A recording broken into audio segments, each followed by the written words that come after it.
మెదక్ జిల్లాలో దుండగుల కాల్పుల్లో మృతి చెందిన మారెల్లి అనిల్ హత్యకు స్వగ్రామంలోని కాంగ్రెస్ పార్టీ నాయకుడే కారణమని తల్లిదండ్రులు అనంతి ఏసమ్మ డీఎస్పీ ప్రసన్నకుమార్కు ఫిర్యాదు చేశారు.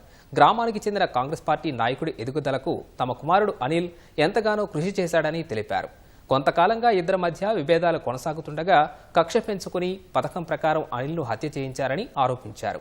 అతనిపై చట్ట ప్రకారం చర్యలు తీసుకోవాలని కోరుతూ డీఎస్పీకి అందజేసిన వినతిపత్రంలో కోరారు.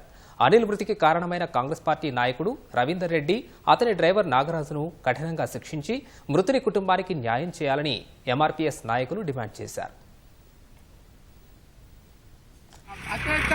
కేసు మీద అత్యంత మర్డర్ కేసు మీద నమోదు చేయాలి, ఎస్ఐ టాటా షీట్ కూడా చేయాలని చెప్పేసి మేము రవీందర్ రెడ్డి ఆయన సన్నిహితంగా ఉన్నటువంటి అనుచరుడు డ్రైవర్ నాగరాజు కూడా తక్షణమే మర్డర్ కేసు నమోదు చేయాలి. లేని పక్షంలో దళిత సంఘాల ఆధ్వర్యంలో బాధితుల పక్షాన పెద్ద ఎత్తున ఆందోళన సృష్టిస్తామని హెచ్చరిస్తున్నాం.